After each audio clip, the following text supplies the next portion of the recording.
Memorial de Maria Moura, de Raquel de Queiroz, para o vestibular da ACAF. Se você vai prestar o vestibular de verão 2026 da ACAF para o curso de Medicina, você precisa ler este pequeno volume de, na minha edição, 504 páginas, um romance histórico que a dona CAF resolveu colocar no vestibular aí há 3 meses da prova e está sugerindo que você, candidato, faça essa leitura. A professora aqui, então, resolveu te ajudar, fiz a leitura e eu vou te apresentar aqui, então, contexto histórico da obra, vou te apresentar um resumo da obra que não vai ser tão breve assim, porque isso aqui é um novelão, e vamos conversar um pouco também sobre as características deste romance. Importante a gente considerar que a ACAF, ela normalmente faz a cobrança de pelo menos uma questão de cada um dos livros que ela cobra, que ela coloca ali na lista dos livros obrigatórios. Então, se você não conseguir fazer a leitura completa, fica nesse vídeo, presta atenção no que eu vou te dizer, que eu acho que vai ser bem importante para que você possa conseguir aí pontos preciosos na tua prova de língua portuguesa. Não, o coitado do aluno, ele, assim, eu não sei de onde é que a CAF tira, juro por Deus, Marco, eu juro por Deus. Assim, ó, o livro dá para marcar ele todinho, porque ele é tão bom, tem tanta coisa aqui, tanta coisa. Eu fui lendo e fui marcando, fui lendo e fui marcando. E é um livro que a CAF devia avisar, assim, pelo menos 1 ano de antecedência que vai cobrar um livro desse, para realmente tanto os alunos quanto a gente poder aproveitar, o professor poder aproveitar uma obra dessa. Ah, e não pode assistir a minissérie não, tá? Porque não é bom. Vamos para a aula, que é o que interessa. Memorial de Maria Moura foi publicado em 1992. E a dona Raquel de Queiroz já tinha 82 anos, é o último livro dela. E eu que sou uma leitora de Raquel de Queiroz, apesar de todas as suas complexidades, né? A gente sabe que Raquel de Queiroz foi a primeira mulher a ser eleita para a Academia Brasileira de Letras, vencedora do Prêmio Camões, vencedora do Prêmio Jabuti, inclusive com este romance em 1993.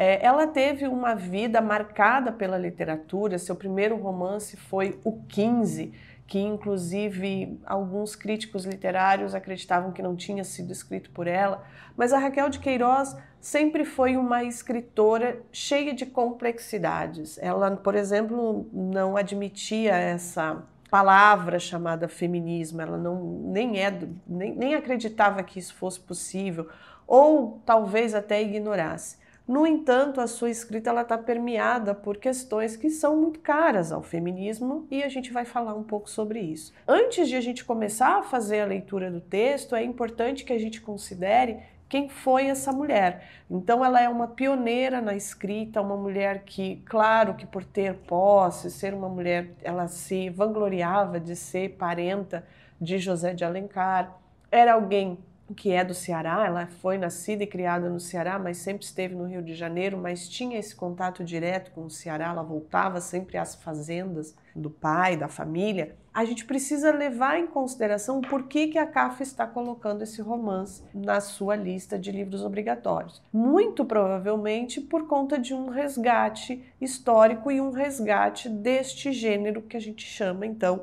de memorial. O que a gente vai ter aqui é um romance de formação, mas também um romance épico, certo? Esse livro, ele logo que ele foi publicado, como eu disse, ele logo já ganhou o prêmio, então ele foi publicado em 92, em 93 ele ganha o prêmio Jabuti de melhor romance do ano, e já na sequência ele vai virar uma minissérie da Rede Globo, no qual inclusive a atriz principal, a protagonista aqui da narrativa, quem faz é a Glória Pires. A Raquel de Queiroz não gostava dessa adaptação e, inclusive, eu aqui vou concordar com a Raquel de Queiroz, porque o que há no livro vai muito além das cenas de sexo e violência que estão lá na produção para televisão, e ela diz abertamente que ela não gostava, ela não gostou, conforme a produção vinha à tona, os capítulos iam sendo apresentados, ela dizia claramente que ela não estava gostando do que estava sendo proposto, mas enfim, ela já tinha passado os direitos para a emissora, e ela dizia que a única coisa correta ali era a escolha daquela personagem. Então, quando eu fiz a leitura aqui, eu fiz a leitura em paralelo com assistindo aos capítulos da minissérie, e realmente, de fato, a personagem que está descrita aqui, Maria Moura, está muito próximo, eu consigo realmente fazer essa ligação entre a personagem do livro e o que a atriz, a Glória Pires, apresenta ali. E o que é essa mulher, então? Né? O que é Maria Moura? Maria Moura é inspirada, palavras de Raquel de Queiroz, está na dedicatória do livro, ela é inspirada na rainha Elizabeth I. Então vejam a complexidade de Raquel de Queiroz. Ela vai olhar para essa história da Elizabeth I, que foi a rainha da Inglaterra no final do século XVI, filha de Ana Bolena e Henrique VIII, e provavelmente foi uma das grandes rainhas, né, o momento em que a Inglaterra teve pleno desenvolvimento. E era uma mulher de muita força, uma mulher que comandou um reino no momento em que muito provavelmente as mulheres não poderiam ter essa voz de comando. Então, Raquel de Queiroz se inspira na rainha Elizabeth I para escrever a sua Cangaceira. É a história de uma mulher que assume um protagonismo de sua vida e que vai assumir posições que vão marcar espaços que eram tradicionalmente dos homens. Ela vai ter atitudes aqui que são exclusivas dos homens em um momento histórico que as mulheres estavam apenas em casa, trancadas dentro de casa, bordando, cuidando dos filhos. No máximo que poderia acontecer eram as mulheres ir para a igreja e se enclausurar, talvez virarem freiras. Características que a gente tem que levar em consideração antes de ir efetivamente para o resumo da obra. Ele é um texto escrito todo em primeira pessoa. Então nós temos 3 personagens que vão narrar essa história. A cada início de capítulo, a Raquel de Queiroz apresenta para a gente bem marcado quem é o personagem que está falando. Portanto, a gente vai chamar isso aqui de um romance polifônico. E essa polifonia, ela realmente fica bem marcada, porque cada um dos personagens vai ter uma voz muito própria, muito específica. Os 3 personagens são a própria Maria Moura, então a gente vai ter os eventos narrados por ela a partir da visão dela, a partir dessa primeira pessoa, que é uma mulher de características muito específicas. Nós vamos ter a Maria Alva, que é a prima da Maria Moura, e aí pelo nome, a escolha do nome, a gente já pode imaginar que ela vai ser um contraponto à Maria Moura. E a gente vai ter também o Beato Romano, ou o Padre José Maria, ele muda de nome, né? No meio da história ele vai assumir o nome de Beato Romano, mas a gente vai ter essa narrativa a partir do olhar do padre também. A gente vai ter aqui um belo de um novelão, tá? É um romance de fôlego, é uma história de formação. A gente vai conhecer a história da Maria Moura logo da primeira infância, tudo que ela passa ao longo da vida, a sua ascensão e talvez a sua queda, porque o final da história, a última jornada da Maria Moura, a gente não sabe efetivamente o que pode acontecer com ela. A gente não é preparado, inclusive, ou melhor, nós somos preparados para o que pode vir a acontecer com ela, mas a gente acaba torcendo por ela. É uma personagem que, por ser muito diferente daquilo que se esperava das mulheres do tempo histórico em que a história está sendo narrada, a gente acaba torcendo por ela em muitas situações. Isso olhando aqui do século XXI. Tempo histórico. Há pouquíssimas marcas aqui do tempo histórico dessa narrativa. O que a gente acredita é que pelas falas de alguns personagens aqui, a história se passe entre os anos de 1820 e 1840. Há algumas menções aqui ao Segundo Império, há algumas menções à Guerra dos Farrapos, há plenas menções aqui sobre escravidão, e isso é um ponto que eu quero tocar de forma particular, e também a questão do dinheiro no formato cédula, que ele é retratado, inclusive, um momento em que o dinheiro começa a circular e as pessoas elas ficam um pouco desconfiadas daquele papel. Mas será que esse papel realmente vale alguma coisa? Inclusive na cena em que a própria Maria Moura tem contato com o papel, com o dinheiro, na verdade, ela diz, nossa, eu achei que fosse mais bonito. Ela esperava algo mais brilhante, mais pomposo. Então ela também não achou muita graça do dinheiro que está ali. Então vamos ao resumo da obra, porque é um novelão de primeira. Não foi à toa que a Rede Globo resolveu fazer uma minissérie. A Maria Moura, então, vive numa pequena comunidade, num pequeno sítio, com o pai e a mãe, e o pai conta a ela a história da Serra dos Padres. Então esse pai vai mostrar para ela que eles têm direito a essa Serra dos Padres, que é um local em que nunca falta água, que é um local em que a terra é muito fértil. Então ela fica nessa expectativa, que lugar será esse? O pai vai então desenhar para ela um mapa, vai dar todas as referências para ela de onde é esse lugar, que lugar é esse, e essa Serra dos Padres então fica no imaginário dessa menina. Fica na verdade no imaginário de todo mundo ali daquela família, né? Ela vive com a mãe, com o pai, no sítio do Limoeiro. Ela tem a família dos primos, né, por parte ali de mãe, que vivem na terra das Marias Pretas. Lá nessa terra, então, ela tem o Tonho, o Irineu e a Maria Alva, são 3 irmãos, e o Tonho é casado com a Firma, que é o diabo em pessoa, inclusive, a mulher terrível, péssima, e eles vivem lá pensando em que um dia eles podem tomar o Limoeiro para eles. O Irineu é solteiro, é um rapaz até que bem apessoado, poderia casar-se com a Maria Moura, juntavam-se as terras e ficava todo mundo feliz. Só que a Maria Moura ali, muito pequena, muito criança, ainda não estava nem pensando no assunto, mas a família lá estava pensando nisso. Essa família, esses primos, eles são terríveis, são pessoas que não trabalham, são pessoas que mantêm escravos, têm ali escravos. O pai dessa família, né, o pai dos 3 irmãos, tem um relacionamento com uma das escravas, que é a Rubina. Ele acaba tendo um filho com ela, que vai ser o Duarte. E aí, então, o Duarte vai nascer forro e essa marca da escravidão vai aparecer aqui o tempo inteiro. Lá na casa da Maria Moura não se tem escravos. O pai diz o seguinte, eu vou até recortar aqui o trecho específico para deixar bem claro qual era a visão deles sobre os escravos. Ela vai dizer assim, ó: por isso nunca andei com cativo. A morte da gente é a alforria deles. Se eu tenho algum negro bom a meu serviço, alforrio primeiro. Isso dizia o pai. Se perde um escravo, se ganha um amigo. Ficou sendo essa a minha lei. Então ela não é que ela vai deixar de ter um escravo porque ela é boazinha, né? Porque ela não é nada boazinha, mas porque ela não quer sofrer ali com o fato de ter que, de repente, ser traída por um escravo, certo?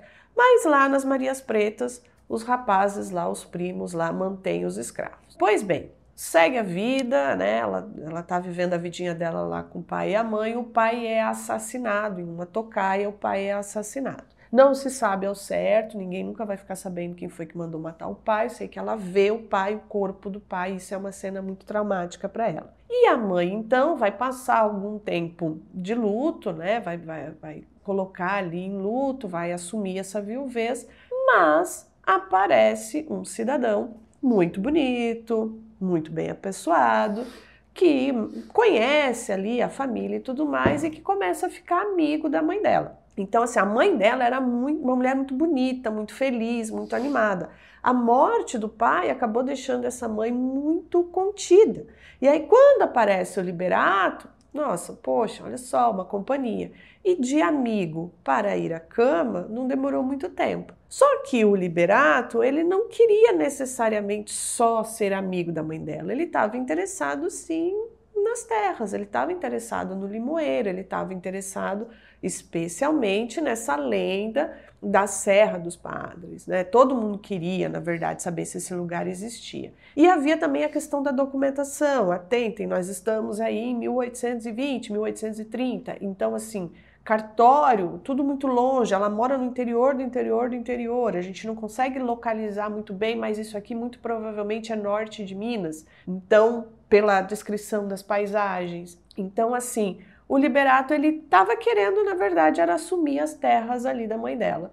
Só que a mãe não quer casamento. Então, assim, a mãe já é uma mulher a ser admirada, porque a mãe é livre. A mãe, ela, toda vez que o Liberato vem para assinar algum documento, a mãe diz, não, poxa, para quê? Não precisa, né? A gente se gosta, não tem por que a gente fazer isso. E ela acaba não assinando esse documento. A Maria Moura, pequena, ali por volta dos 13, 14 anos, ela reclama com a mãe, né? Mas por que você está com ele? O que te faz ficar com ele?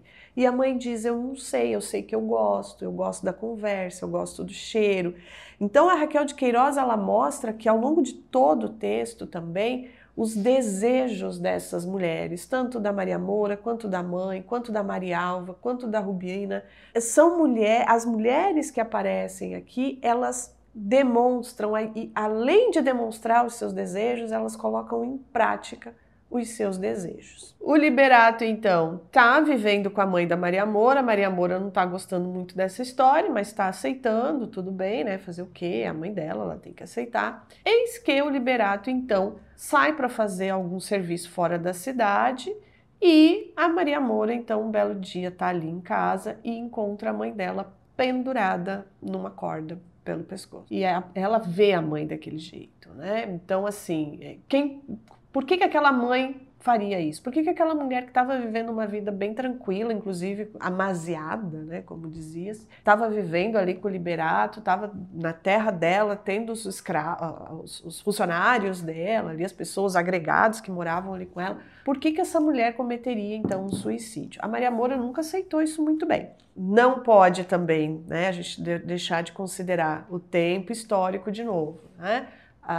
Na época, até nem sei se isso agora também acontece, mas na época quem cometia o suicídio não podia ser enterrado em Campo Santo e nem poderia receber a encomenda do padre, né? Então o padre até vai lá à casa da Maria Moura, mas ele não pode fazer as orações porque afinal de contas ela cometeu o suicídio. Ali a Maria Moura ela já começa então a demonstrar essa raiva pela situação que é posta para ela. Tem que considerar também o seguinte, desde pequena, a Maria Moura ela sempre esteve envolvida na lida com os garotos, com os homens. Assim, não havia meninas ali, as únicas mulheres que haviam ali era ou a mãe dela, ou a Maria Alva, que era essa prima que morava longe, então ela tinha pouquíssimo contato, e as agregadas da casa. Então ela cresce nesse espaço com muitos homens. Agora não tem mais homem nenhum, ou melhor, não tem mais mulher nenhuma. Agora só tem homem ali. O Liberato volta, então, e ele fica ali rondando a menina.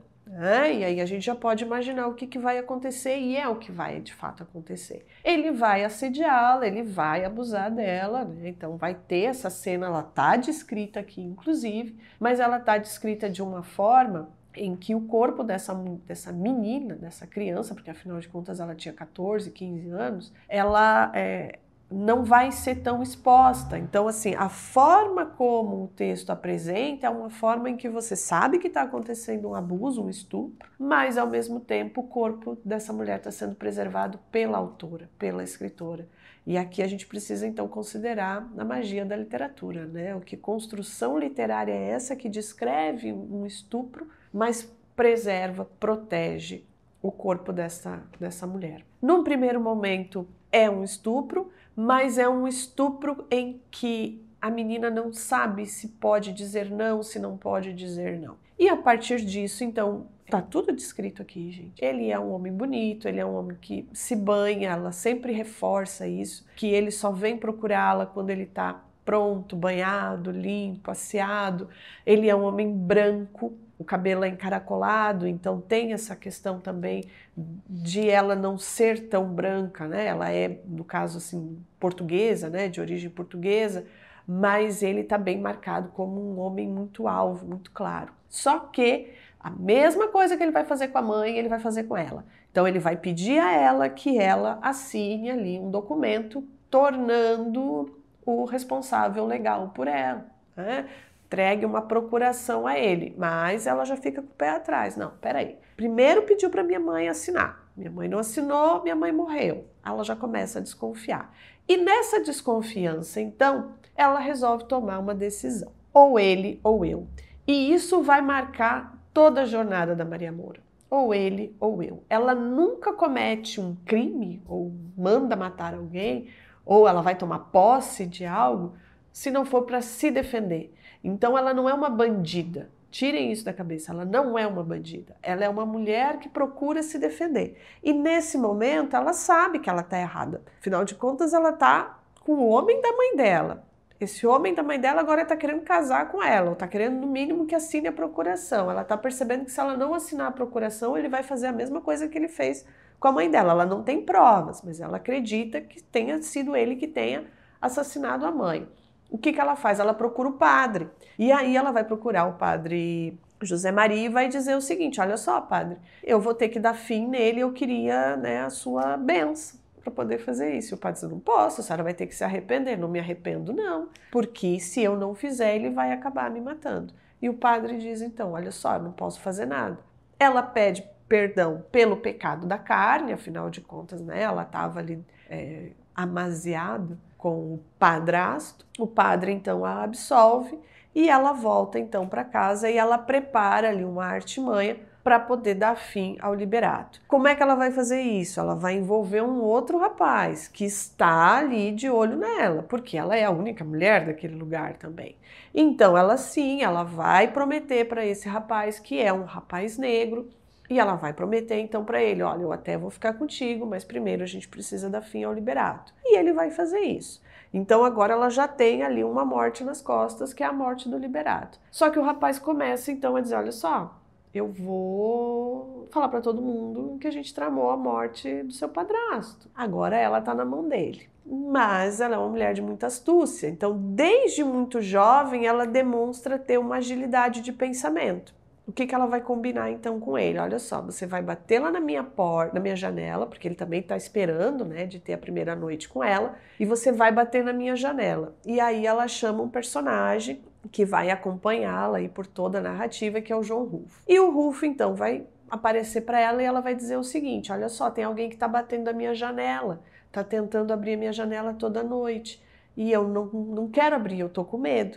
Eles: não, fique tranquila, eu vou ficar aqui, eu vou esperar essa janela abrir, a hora que abrir a gente prega fogo nele. E é isso que vai acontecer. O João não vai ter nem noção de que está sendo envolvido nessa situação, e quando então a janela é forçada, ele abre a janela, dá o tiro, mata o rapaz. Ele fica até apavorado, né? O João Rufo fica até apavorado: ah, mas é o nosso empregado aqui, o nosso agregado. Veja só que triste. Esses negros são assim mesmo. Então, assim, a gente vai ter essa marca também bem forte do preconceito, né? Então, a gente precisa considerar que estamos em 1820, 1830, então era natural que se pensasse daquela forma, né? Então, ela vai retratar isso tudo aqui na narrativa. Pois bem, agora ela tem 2 mortes, mas ela não está muito interessada em ficar ali. E os primos estão ameaçando de invadir a terra dela.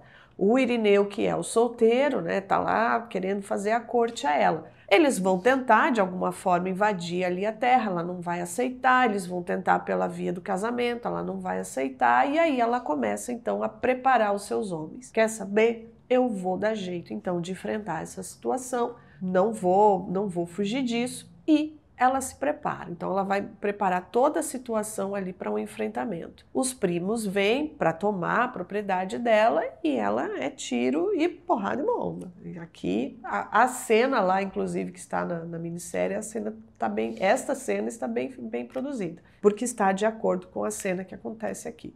Só que o que a Maria Moura faz é botar fogo na própria casa. Então ela bota fogo na própria propriedade e foge, e vai embora atrás da Serra dos Padres. Aqui começa um segundo ciclo da jornada dessa personagem. Quem está contando essas histórias para nós? A gente está ouvindo essa história tanto da boca da Maria Moura, quanto da Maria Alva, porque ela está lá nas Marias Pretas, então ela está contando de lá, ela está vendo aquela situação acontecer lá, e a gente também está ouvindo do padre. Aqui a gente vai ter também a história individual de cada um deles. Então, por exemplo, o padre, ele recebe a confissão das mulheres que vão lá à igreja e tudo mais, só que há uma delas ali, que é a Bela, que está apaixonada pelo padre. Afinal de contas, ele é um homem inteligente, ele é um homem culto, e ela está praticamente abandonada, porque o marido foi buscar ouro lá nas minas, enfim, está no garimpo há não sei quanto tempo, e ela está ali presa dentro de casa. E acaba acontecendo esse apaixonamento entre os dois. Ele sabe que está equivocado, todos os capítulos aqui ele tem esse sentimento de culpa, mas é inevitável, porque eles estão apaixonados e ele consegue reconhecer, inclusive, que ele é um homem como qualquer outro e que ele pode vir a se apaixonar, então, por essa mulher em especial. A gente vai conhecer, então, a história desse padre. Há um momento da história em que a Bela vai engravidar, eles, então, precisam dar jeito de sumir com ela dali, ela quer ter o bebê, ela não pensa em outra situação a não ser ter esse filho.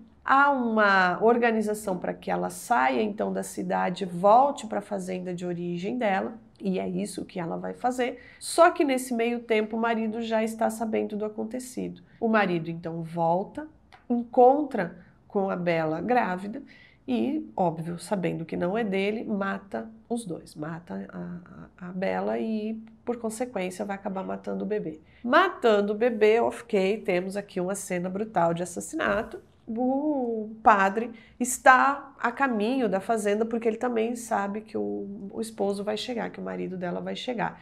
E ele dá de cara então com essa cena. O esposo, o corpo branco, alvo, banhado em sangue e perdeu-se ali, inclusive o bebê. Ele não tem outra reação a não ser ir para cima lá do esposo. O rapaz cai, enfim, bate a cabeça e morre. Ele nunca vai saber se efetivamente foi ele que matou, se foi a queda, o que foi que aconteceu ali. Ele não tem muita noção disso, porque foi tudo muito rápido. Um casal de escravos da casa, então, retira o padre dali, deixa o padre em algum outro lugar para que ele possa ficar escondido, mas aí a lambança já está feita. Todo mundo vai saber que o padre assassinou todo mundo, que as pessoas vão inclusive dizer que o padre matou a Bela e matou o marido dela.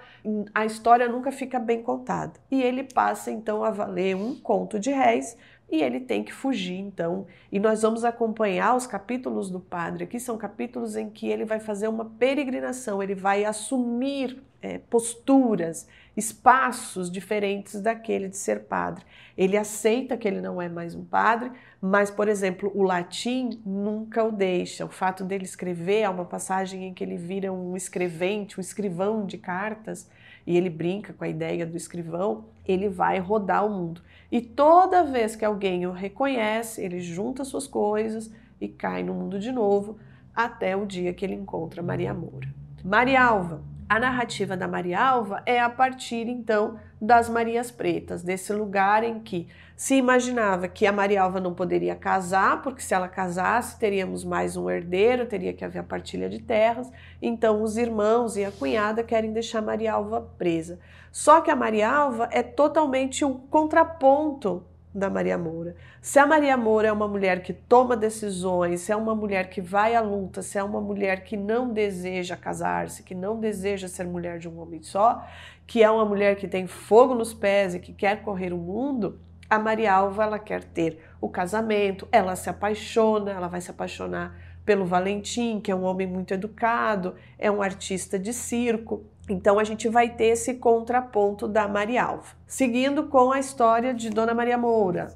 Ela vai então andar sertão adentro, seguindo aquele mapa que o pai havia desenhado para ela, seguindo as indicações, até que ela participa do primeiro assalto. Quando ela consegue entender que é possível cometer pequenos assaltos para poder montar a sua tropa ou montar a sua cabroiada, ela vai acabar fazendo isso, até o momento em que ela efetivamente chega à Serra dos Padres. E ali a gente passa para o terceiro arco da narrativa. Quando ela se fixa na Serra dos Padres, a intenção dela nesse lugar é criar uma fazenda e que o nome dela seja ouvido por toda a região e seja respeitado. Ela não tem nas mãos a documentação, mas ela sabe que os documentos estão em cartório, então ela não se preocupa muito em sair daquele lugar. ela dá ordens a todos aqueles homens, e ela é a única mulher, inclusive, naquele espaço, não há outras moças ali, mas ela vai dando ordem para todo mundo. Ela vai dizendo o que cada um vai ter que fazer. Ela sequestra, por exemplo, um oleiro, que é alguém que trabalha com telha e fabrica telhas e tijolos, porque ela quer uma casa de tijolos, ela quer uma casa com alpendre largo. Ela vai montando ali a sua fazenda e a sua fama vai crescendo, ela vai se tornando então uma mulher admirada e temida e respeitada. Segue a vida, ela está crescendo ali com seu rebanho, agora ela tem inclusive gado. A família começa a aparecer, então a gente vai ter ali o primeiro momento em que a Marialva vai descobrir onde ela está e vai até o encontro, ela, o esposo, o Valentim e o filho vão até o encontro dela, e inclusive o irmão de Marialva, o meio-irmão de Marialva, que é o Duarte. E o Duarte, então, vai ser o grande companheiro dela.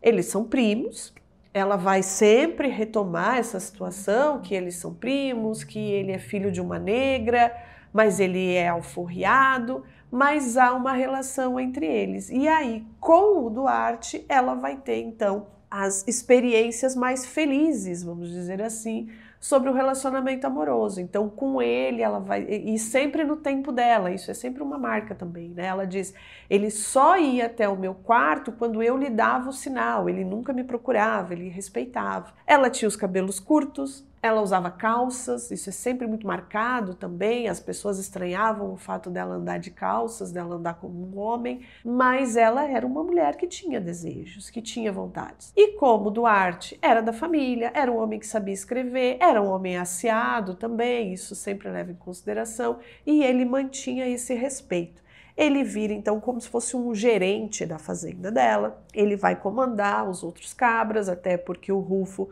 tá já ficando velho, então assim ela quer fazer essa substituição e além disso ele tá ali com ela à noite, né? Passa as noites com ela. Então, junto o útil ao agradável. Chegamos até aqui. Hora de deixar o like, de se inscrever no canal, de deixar um comentário aqui para a professora, porque o vídeo está só na metade. Pois bem, Dona Maria Moura então está lá instalada, Valentim e Marialva já chegaram, Beato Romano agora, né, se chama Beato Romano, o padre então foi à busca então, de abrigo, eles chamam de acoitar, né, deixar acoitado dentro da fazenda. Foi buscar abrigo, levou inclusive o segredo de confissão, né? A gente sabe que segredo de confissão não pode ser revelado, mas ele usa isso como uma ferramenta, ali como uma arma para conseguir abrigo. Ela aceita, ela não vai retrucar, até porque é importante que tenha um padre dentro da fazenda para dar um auxílio espiritual ali para aquelas pessoas, mesmo que ele insista que não vai trabalhar como padre, ele não vai agir como padre, mas ele vai dar algum conforto espiritual, vai ensinar as orações, então ela acha importante ter essa pessoa ali. Então a fazenda ela está bem estruturada, ela está bem organizada. Inclusive há um espaço dentro da casa principal, da casa forte, que é o cubico, isso mesmo, depois lá quase no final, o Beato Romano vai dizer, não é cubico, Dona Maria Moura, é cubículo. Mas aí a gente já está acostumado com a palavra, né, até esse momento.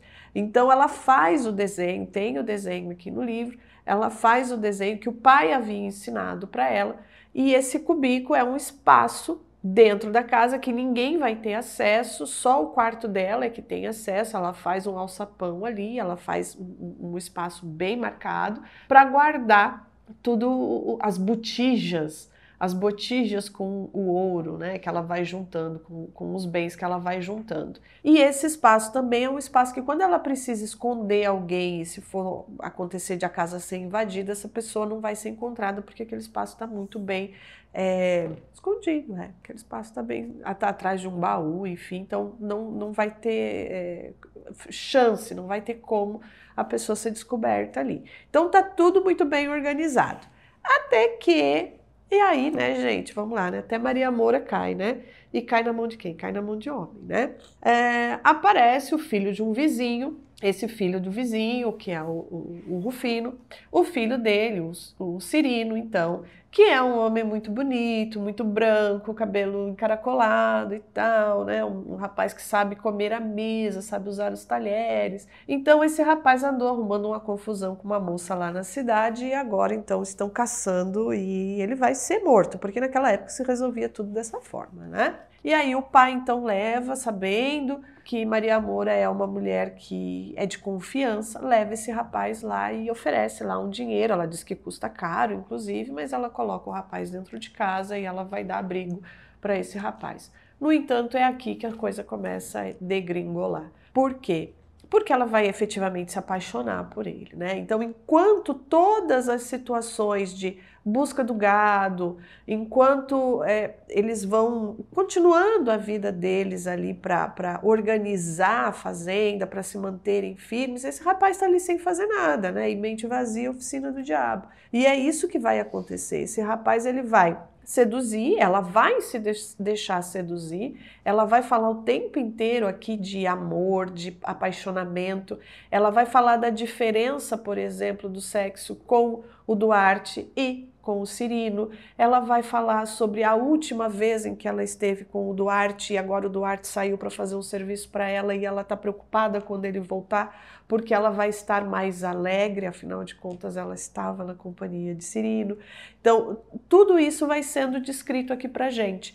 O que faz a gente pensar que a Maria Moura, mesmo sendo uma mulher muito forte, uma guerreira, uma sertaneja, vivendo ali ao meio dos homens, ela vai ter todos os sentimentos que uma mulher tem. Então, ela também tem desejos, ela também quer ser tratada como mulher e como uma mulher da sociedade, digamos assim, né? Tanto que em alguns momentos ela diz, será que não era mais fácil eu deixar tudo para ele, nas mãos dele, deixar os cabras na mão dele, que ele cuide disso tudo e eu siga a minha vida sendo só a esposa? Aí ela tem um minuto de lucidez e diz, não, eu conquistei tudo isso, eu vou manter isso tudo. Algo que ela sempre retoma é a liberdade dela. Por mais que ela esteja apaixonada por ele, ela sempre diz, sou uma mulher livre, não dou satisfação a ninguém. Com essa vida que eu escolhi, não foi imposta, que eu escolhi para mim, como é que eu podia pensar em me guardar para um marido? E qual seria o homem que ia aceitar ser marido de Maria Moura? Uma mulher que se comporta como homem e vive cercado da cabroiada armada? Não, eu não culpo o Cirino de nada nesse ponto. Fui eu que quis, mas sem que eu esperasse, começou a traição dele. Então ela está ali apaixonada por ele, cuidando dele, e ele vai acabar por traí-la. Há toda aqui uma situação em que ela vai dar abrigo para uma outra pessoa que está precisando de ajuda. Todo mundo sabe que ela está dando abrigo para essa pessoa, só que ele vai acabar sabendo da informação e ele vai lá pegar essa pessoa e vai entregar para o grupo rival. E além disso, ele diz na Casa das Raparigas que Maria Moura come na mão dela. Então ela está na dúvida se ela odeia ele mais por ele ter atraído, ter pegado lá o rapaz que estava lá sob proteção dela e ter entregado, ou se ela tem mais raiva dele por ele ter dito que Maria Moura come na minha mão. E disse isso, inclusive, em casa de rapariga, entenda-se como casa de prostituição. Então ela tem essa ambiguidade de sentimentos, ela está completamente enfurecida com ele. Ele, então, nessa traição, ele acaba se perdendo, porque apesar de ele ser inteligente, ele não tem muito manejo com as armas, com o próprio o local ali em que eles vivem, de se esconder no mato e tudo mais, e ele acaba sendo preso. Ela vai a resgate, ela empreita ali uma jornada para ir resgatá-lo, e aqui a gente vai ter mais um ponto de virada. Quando a gente imagina que ela vai trazê-lo para casa, o Duarte, inclusive, nunca questiona ela nesse ponto. Ele entendeu, está tudo velado, mas ele respeita a situação. Ele entende que ela é livre e que ela pode sim estar com outro homem, pode estar apaixonada por esse homem e ele não vai deixar. O Duarte é um que não vai deixar de estar ao lado dela e de manter essa situação, esse respeito por ela, a trajetória toda. Ela vai trazer o Cirino de volta para casa, mas ela precisa de alguma forma encerrar a história. E aí, para a gente ir para os finalmente, o que ela vai fazer? Ela vai chamar o seu compadre, afinal de contas, o único herdeiro que ela tem é o filho de Marialva e de Valentim. O Valentim é um exímio atirador de facas. Ele colocava a Marialva num tablado, numa parede, e atirava facas. Era muito difícil para Marialva viver disso. Então ele era um exímio atirador de facas. Quando Marialva fica grávida, na hora ele desiste. Não, esse truque a gente não vai fazer mais. Lembre-se que ele é de circo. Não vai fazer mais esse truque. Mas ele sabe fazer esse truque. E aí, depois, quando ele já tá lá na fazenda e tudo mais, há uma cena em que um cachorro que tá doente, que tá com raiva, vai atacar o filho dele. E se alguém se mexesse ali para tentar pegar a criança do chão e a criança está a caminho para encontrar o cão, e o cão raivoso vai atacar a criança. Então, naquele momento, ele vai dar prova para todo mundo. Ele vai tirar uma faca e ele vai jogar a faca no cachorro, a faca vai passar rente ao filho dele e vai acertar no local certo ali do cachorro, e o cachorro não vai nem sangrar. Então fica todo mundo impressionado com a habilidade do Valentim. Maria Moura vai se aproveitar dessa situação então. Vai chamar o Valentim e vai dizer o seguinte: olha só, você é um exímio atirador de faca. Você pode resolver esse problema para mim com muita tranquilidade. Ninguém nem vai saber que foi você quem cometeu aí que resolveu esse problema pra gente. Ele não quer, evidentemente, porque ele é um artista de circo, ele é um homem que sabe falar, um homem que sabe conversar, ele sabe tocar rabeca. Então ele não vai fazer isso, ele não é um cabra como os outros. Pois bem, ela vai então usar o que ela tem como argumento. Tudo que eu tenho é do teu filho. Até o teu filho fazer 18 anos, quem vai tomar conta é você. Então, eu vou deixar tudo em testamento para o teu filho.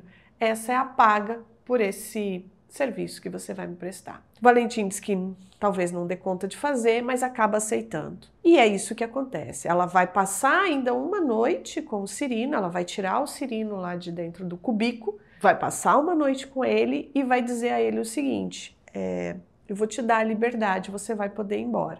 Na cabeça dela, o desejo dela era que ele não soubesse que ela é que estava matando. Mas não vai acontecer dessa forma. Ela prepara então a saída dele e ele está saindo da fazenda e o Valentim então precisa acertar a faca. Só que o rapaz ele está meio de lado, então a faca não vai acertar no lugar certo. Ele precisa gritar o nome e ele grita o nome então. Na hora que o Valentim chama por Cirino, ele se vira então, vê a Maria Moura no alpendre e a faca então acerta ali entre as costelas e pega certeiro seu coração. Pronto. Aqui nós temos então uma baixa na Maria Moura. Ela fez o que era para ser feito, porque ela sempre vai retomar essa situação. Ou ele ou eu, ou ele ou eu. Então ela precisava dar fim a isso. O corpo é devolvido ao pai, eles colocam ali, fazem uma artimanha de colocar um bilhete nas roupas dele, para que a família acredite lá, o pai dele acredite que tenha sido a briga lá entre aqueles que havia acontecido a traição. Então ela não se envolve mais com a situação, essa morte não fica na conta dela. A relação dela com o Valentim fica também um pouco enevoada, vamos dizer assim, porque ele não frequenta mais a casa, ele não quer mais estar presente, ele procura não, ou quando está na presença dela ele desvia o olhar, ele não pode contar isso que aconteceu para sua esposa, para Marialva. Então assim, a situação ela vai se acalmando, então a gente entra num momento de calmaria. O Duarte volta a frequentar o quarto de Maria Moura, mas está tudo muito pasmado, tudo muito calmo, está tudo em ordem. E aí a Maria Moura ela começa então a se perguntar: o que eu estou fazendo aqui? Por que eu estou aqui?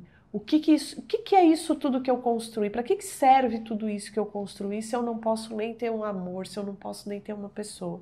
E aí ela decide, então, eu preciso voltar a fazer aquilo que eu mais sei fazer, que é andar pelos mundos e ser uma mulher respeitada. Há uma comitiva, ela tem o gado ali, que ela faz negociação com o gado, há essa comitiva então que vai passar por ali e ela vai preparar então esse assalto, que é o final aqui. A gente não sabe efetivamente o que vai acontecer com ela, né? Tudo se encaminha, tudo é preparado para que nesse assalto que ela vai empreender aqui, a gente vai perder, ela vai ter fim, porque ela deixou tudo encaminhado, ela deixou o testamento para o filho do Valentim, ela deixou a divisão do que ela tinha de material para o Duarte, para a Rubina, ela deixa inclusive alguns dos seus cabras ali trazerem mulheres para que se case, enfim, ela meio que cria essa vila, ela vai deixando tudo organizado. Assim, então, a gente encerra o Memorial de Maria Moura. E aí vamos falar, então, mais um pouco sobre os temas, né? Se a gente fosse pensar aqui em temática, o que provavelmente o vestibular vai cobrar aqui como temática? A gente tem no título, né, o memorial, então são memórias, e não são só as memórias dela, porque é um novelão, né? Nós temos vários personagens aqui, eu não falei de todos, mas há vários episódios de vários personagens, então a gente tem aqui um memorial do sertão, é a memória coletiva, os vários personagens que habitaram esse espaço. Além disso, a gente tem toda a questão da linguagem, que vai estar muito próxima da oralidade daquele espaço geográfico naquele tempo histórico. Então, não é um texto difícil de ser lido, mesmo essas palavras a gente já imagina, né, como por exemplo o cubico. Na hora que tu faz a primeira leitura, tu já percebe que ali há um equívoco na construção. Mas está tudo certo, está tudo bem, a gente consegue entender. Há toda uma descrição psicológica desses personagens. Então, assim, é a influência da família, a influência da religiosidade muito, muito presente. O padre, né, como eu já falei, o padre José Maria, que tem esse duplo com o Beato Romano, então ele deixa de ser o padre, passa a ser o Beato Romano. Então é entre o céu e a terra. E isso ele diz, inclusive, é um momento em que ele diz aqui, que é muito bonito, em que ele fala que os cabras da fazenda, eles têm muito mais contato com Deus, eles estão muito mais próximos de Deus do que aquelas senhoras da cidade que todo dia pela manhã iam lá fazer confissão e confessar as suas mesquinharias. Esses homens ali, eles só queriam ter um pedaço de terra, poder ter a sua companheira, seus filhos. Então, há essa questão entre a religiosidade da igreja como instituição e a religiosidade do homem do sertão. Ainda e fundamental aqui, que não se dá para tirar de questão, que é o diálogo com a tradição. Todas as tradições daquele espaço e daquele tempo estão descritas aqui, mas há uma subversão, porque o personagem central não é um homem. É uma história patriarcal em que o personagem principal, o patriarca, é uma mulher, é Maria Moura. Chegou até aqui? Terminou de assistir ao vídeo? Leu o livro? Não se esqueça de deixar o like, se inscrever no canal para continuar recebendo os nossos conteúdos e conta aqui para mim o que você achou da inclusão de Memorial de Maria Moura no vestibular da CAF aí com 3 meses para fazer essa leitura. Vou ficar esperando para a gente ampliar a nossa discussão sobre os livros literários obrigatórios dos vestibulares. E se você quiser mais sobre a CAF, tem uma playlist completa com todos os livros que vão cair no vestibular de verão 2026. Nos vemos nos próximos vídeos.